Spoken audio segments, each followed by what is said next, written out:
Donc, catégorie trophée Challenger. Comme on l'avait dit la dernière fois, catégorie très très serrée entre les 5 premiers du championnat. Moi, j'ai retenu du bon, même du très bon d'Antonin Musi. Il claque la poule avec 0,9, 1 seconde 2 sur ses principaux rivaux, en fait, qui étaient alors 3, 4, 5, 6, je crois, parce que de mémoire, il y avait quelqu'un qui était intercalé deuxième. Et, euh, et en fait, il gagne la première manche facile, mais enfin facile. Il y avait Juan Martin, tu vois, derrière, mais tu sentais qu'il maîtrisait, tu vois. Enfin, et puis les deux avaient un rythme beaucoup supérieur par rapport aux 3, 4, 5 etc. Donc je pense que pour moi, il a montré que c'était lui le patron. Malheureusement, tu vois, en deuxième manche, moi j'étais en pré-grille, donc j'ai vu le début de la manche où pareil, ça refaisait le même scénario que la première, avec le pilotage GR derrière, et j'arrive en pré-grille S2 et là je le vois sur le bas côté crever de l'arrière, tu vois. Donc Ouais, voilà, je crois qu'il marque 14 points en deuxième manche, je crois, c'est ça, de ouais, c'est mémoire. ça, ouais. Bah, clairement, il pouvait plus rouler. En plus, il a un Meds. Le Meds est très, très, très, très, très fin. Donc, très complexe de rouler crevé, tu vois. Surtout qu'il devait rester 7-8 minutes de manche facile. Donc, dommage. Dommage, dommage. Ah ouais, ouais, 14 points, c'est sa pire perf de la saison, casse mécanique. Donc, ouais, c'est dommage pour lui. Mais ouais, il a montré de belles choses. Et surtout, en deuxième manche, tu vois, tu l'as dit, il, il claque quand même un 1,65, hein. Enfin, 1,66, quoi. Donc là, les temps, c'est le deuxième meilleur temps en course. C'est pas compliqué. Donc, euh, donc voilà. En Ça, ça, ça... ça commence à rouler. Ça commence à rouler. Ouais, ouais, ouais, c'est clair. C'est clair. Donc, non, ouais, Antonin, il fait le taf. Et là, il est en tête du championnat avec, avec 12 points d'avance, du coup, sur Léo de Lucas. Sinon, moi, ce qui m'a vraiment interpellé ce week-end, c'est la perte de Julien Bracmont. Julien, du coup, donc là, si on fait un petit récap sur le championnat, il est 14e au classement provisoire. Mais là, il faut savoir qu'il fait 2-16-2. Deuxième au chrono, 16e en première manche et deuxième en deuxième manche. Donc, c'est clairement sa meilleure perte de la saison. Avec le deuxième meilleur temps chrono, donc en vitesse pure, il est là. Et voilà. Donc, non, Julien, belle perf. Tu vois, il est qu'à 5 dixièmes de la pole aux essais sur Antonin Musi, leader du championnat. Donc c'est costaud là. Là, il a frappé fort. Ce qui est dommage pour Julien, c'est qu'il a connu un début de saison en dents de scie. Bon, après, il loupe l'OEAC, je crois, il était de mariage, c'est ça, il me semble. Ouais, c'est Mais ça. voilà, il loupe l'OEAC. Villard aussi, il a connu des galères, je sais pas trop, mais il a galéré un peu. Donc bah, il se retrouve 14e, alors que sur le papier, il devrait bien plus haut que ça. Donc voilà, donc Julien, je sais il a fait de la vitesse par le passé. Il a pas mal roulé en sportive en vitesse. Et voilà, pilote au genou, très propre, très fin technicien. Voilà, très réfléchi en plus dans son approche de la discipline, qui fait des belles choses et qui est toujours dans cette volonté de progression. Bon, nous, c'est vrai qu'on le connaît, mais objectivement parlant, il est toujours dans cet esprit d'analyse pour aller de l'avant, pour comprendre les soucis, pour progresser étape par étape. Et du coup, c'est intéressant. Tu vois, là, en première manche, donc il fait 16e, c'est une contre-perf, hein, clairement. Mais par contre, sur la feuille des temps, il fait le 6e temps en course. Donc, ça prouve que ce week-end, certainement, il était là. Et voilà, c'est dommage que sur le reste de la saison, comme j'expliquais, il a galéré un peu. Mais voilà. Après, du coup, selon moi, tu vois, il a une petite lacune. Enfin, lacune. En fait, c'est un avantage et à la fois un inconvénient. C'est qu'il va être tellement fin techniquement, enfin, tellement fin et tellement sur les sensations et tout, que du coup, s'il n'a pas les bonnes sensations, s'il n'a pas le bon ressenti, pas le bon feeling, là, il va vraiment être en dedans, quoi. Alors que d'autres pilotes vont peut-être réussir à mieux s'en sortir. Et là, lui, il va être un peu plus en délicatesse, mais vraiment délicatesse, quand il va pas trouver le feeling, qu'il va pas avoir le ressenti. peut-être la peur de chuter, tu vois, du coup, il en met beaucoup moins. Mais en tout cas, quand toutes les planètes sont alignées, quand il a le bon réglage, le bon feeling des pneus, des suspensions et tout, là ça déroule, quoi. Et la preuve, tu vois, là, il va titiller un Musi, c'est propre, hein. Moi, il m'a fait plaisir ce week-end. Ouais, Titi a un musique, oui, au chrono, oui, il était à 5-6 dixièmes, mais je pense que la vitesse sur la manche, il n'aurait pas pu aller le chercher, tu vois. Il était un cran en dessous. Mais c'est très bien, tu vois. Et comme tu disais, effectivement, petit manque de feeling. En fait, il est capable de faire des choses exceptionnelles avec une moto le jour où toutes les planètes sont alignées, en fait. Clairement, ces jours-là, il devrait être limite champion de Challenger ou top 3, tu vois, final, tu vois. Malheureusement, j'ai l'impression qu'il y a des jours, ouais, pas de feeling et je pense du coup, il a pas de confiance et en fait, ça se ressent sur le chrono. Après, voilà, je pense qu'il a envie d'être le lundi matin aussi au boulot, de passer du temps avec sa famille, tu vois, il a pas forcément envie de se blesser. Donc, c'est entendable, hein, mais gros potentiel, quoi. S'il débranchait tout le temps, je pense que c'est un gros potentiel. Ah, c'est compliqué, hein, de trouver le juste milieu entre attaque, plaisir et réserve, enfin marge, tu vois. Comme tu dis, Mm. personne en fait son métier ou voilà, c'est une minorité. Et voilà, c'est compliqué, quoi. Toujours trouver cette bonne fenêtre de plaisir et de pilotage, de pratique, quoi. C'est vrai que c'est chaud. Mais ouais, comme tu dis, il... ouais, juste arriver à trouver les bons leviers en fait, à actionner pour être un peu plus à l'aise quand ça va pas, tu vois. Peut-être un déblocage psychologique ou quelque chose comme ça. C'est chaud. Plus facile à dire qu'à faire. C'est sûr.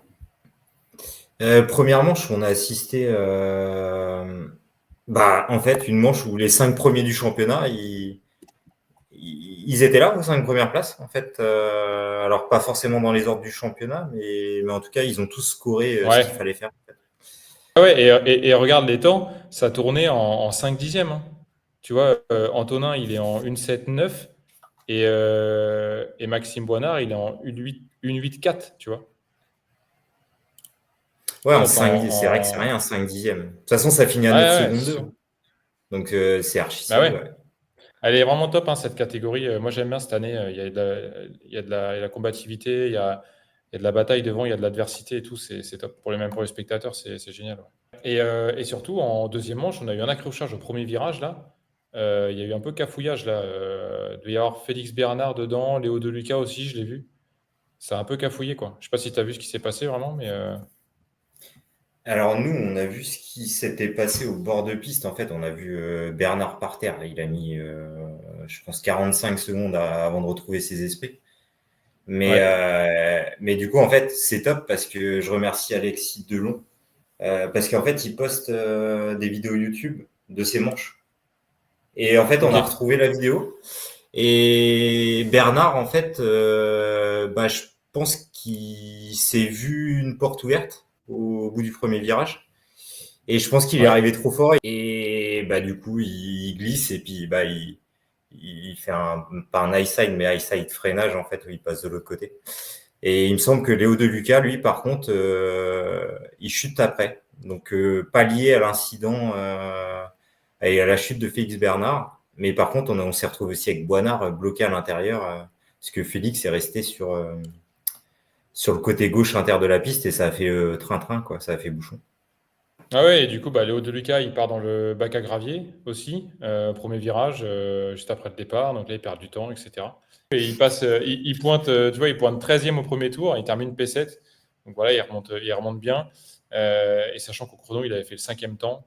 Donc voilà. Et du coup, ce qui est intéressant pour lui, bonne opération, c'est qu'il récupère la 2e place du provisoire au profit de Félix Bernard, pardon, je vais y arriver, qui rétrograde 4e. Donc Léo Deluca, il grappille 2 places là, et il se retrouve pas loin d'Antonin Musi. Il en a calculé, donc il est à exactement 12 points d'Antonin. Et les 5 premiers du Challenger, ils sont séparés de seulement 34 points. Donc c'est rien, en fait, quand on voit la répartition des points aujourd'hui et qu'il reste 150 points à distribuer. Moi, j'ai hâte d'être à lui, clairement. Eh ben moi aussi. Et en fait, le truc, ce qui s'est passé, c'est que Juan Martin, lui, il fait l'erreur à Mirecourt. Donc en fait, il se fait décrocher. Et là, en fait, les quatre autres ont fait une erreur, enfin une manche moins bien en fait ce week-end. Ou des chronos, enfin ils se sont tous un peu plantés. Alors que lui, par contre, Juan Martin, il fait 3-2-1, donc il a scoré super bien. Et moi, ce que j'ai noté aussi, c'est la remontée de Maxime Boinard. Tu vois. Il est 11 au Mm. premier tour en deuxième manche. Il a mis un rythme quand même en deuxième où il roule quand même en 1,7.4, tu vois. De toute façon, c'était le troisième plus rapide dans la manche. Donc, il remonte à sa place où il aurait dû être. Et enfin, même mieux, parce qu'il aurait pu aller chercher Bracmont au final. Il finit qu'à 1 seconde et demie et sans le mauvais départ, il aurait pu aller chercher Julien, tu vois. Mais bon, grosse remontée. Et en plus, on le voit dans la vidéo d'Alexis, là. Franchement, ça roulait bien, quoi. Tu sentais il avait la dalle, tu vois. Il avait vraiment la dalle. Aller chercher du point, là. Bah ouais, je pense que de toute façon, un titre, n'importe qui aurait la dalle pour aller le chercher, je pense. Bah ouais, parce que tu vois, même si Maxime, là, il a rétrogradé, parce que du coup, avant d'arriver à Saint-Amand, il était quatrième au championnat. Là, il rétrograde cinquième.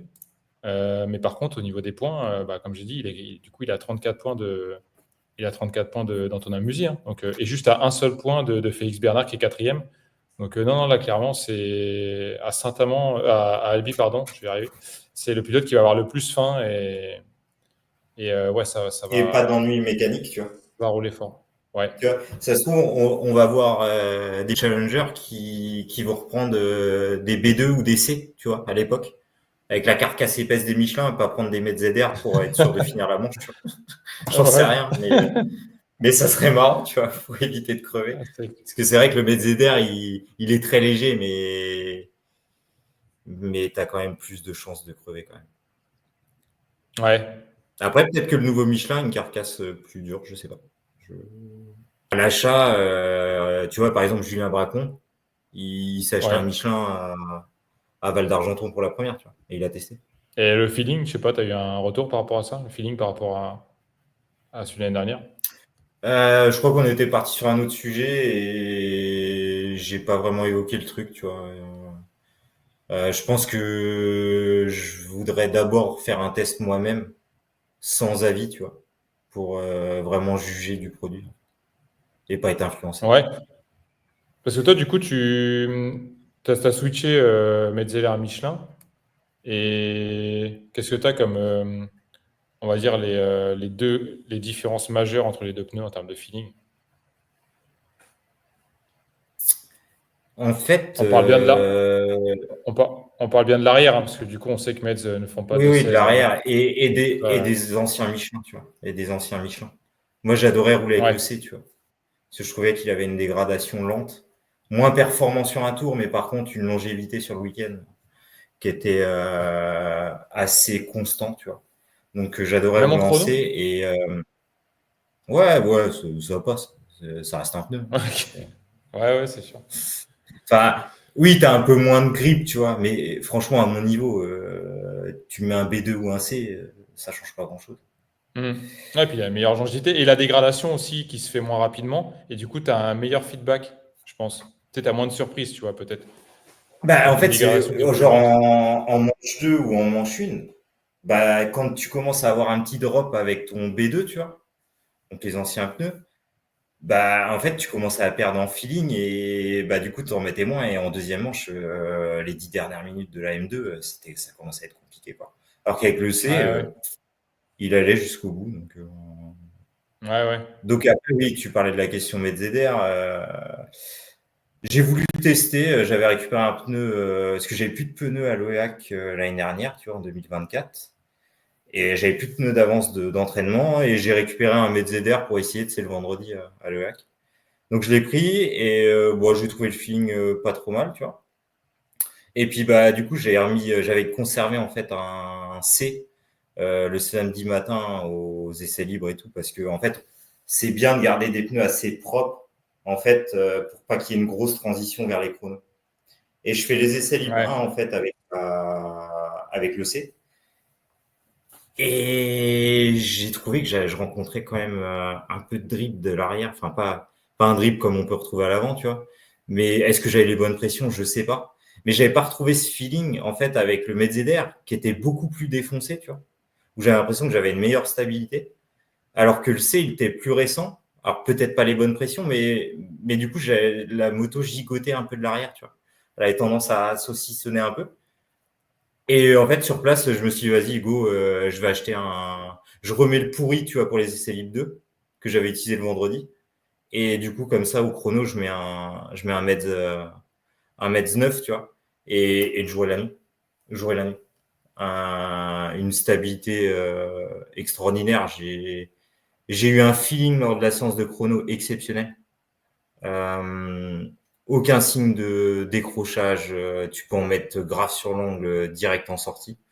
Et j'avais vraiment apprécié. Et aussi, en fait, le truc, c'est que ta moto, elle a tendance à un peu mieux marcher parce qu'il est peut-être, j'ai pas pris le poids, tu vois, mais entre deux pneus, tu as Ouais. peut-être 200 grammes d'écart, tu vois, enfin, ou 150 grammes, je me Mm. rends pas compte le poids d'un pneu. Mais tu sens qu'il est beaucoup plus léger, qu'en fait, bah, une masse en mouvement, tu réduis quelques grammes, en fait, c'est énorme. Mm. Donc voilà ce Ouais, que c'est je peux te clair. dire sur... Ouais, tu parlais du coup de la transition dans le week-end. C'est vrai que c'est intéressant. On faisait pas ça au début et on s'est mis à le faire assez récemment. Tu vois, de partir avec, de pas avoir une grosse transition entre les séances dans le week-end, dans le déroulé du week-end. C'est-à-dire de pas partir avec des pneus vraiment morts le vendredi. Limite, tu les gardes encore pour les essais libres 1, tu gardes des pneus vraiment usagés qui sont en fin de vie. Et après, tu mets un pneu neuf au qualif, tu vois, dans la même journée. Ça, enfin, je pense qu'il faut éviter, tu vois. Et je trouve que la montée en puissance se fait mieux et le ressenti, le feedback, il est meilleur pour le pilote de commencer avec des pneus bien usagés le vendredi, de changer le samedi matin, d'en prendre des moyennement usés, et puis bah, de terminer du coup ta journée avec tes qualifs avec des pneus neufs, quoi. Monter crescendo du Hum. très usé au moins usé. Mais ne pas hésiter à changer, quoi. C'est vrai que c'est intéressant. Surtout que le vendredi sur les courses, 90% de la journée, c'est que bitume, tu vois. Donc ça Mm. te flingue les pneus. Ah si aussi les mètres, ce qui est intéressant, c'est que tu peux, quand t'es full bitume, tes pneus ils ont une longévité quand même qui sont beaucoup plus, enfin meilleures que les B2 Ah ou les ouais. C du Michelin, tu vois. Tu sais, t'as pas le comment je peux dire le drop là. C'est quand tu t'enlèves le pneu et que tu le déjantes et que tu le mets à plat, Mm. tu sais ça a tendance à faire une cuvette, tu vois. Le Meds, il a une meilleure harmonisation, tu vois, à l'usure Mm. et il se dégrade beaucoup moins. Mm. Donc voilà, voilà.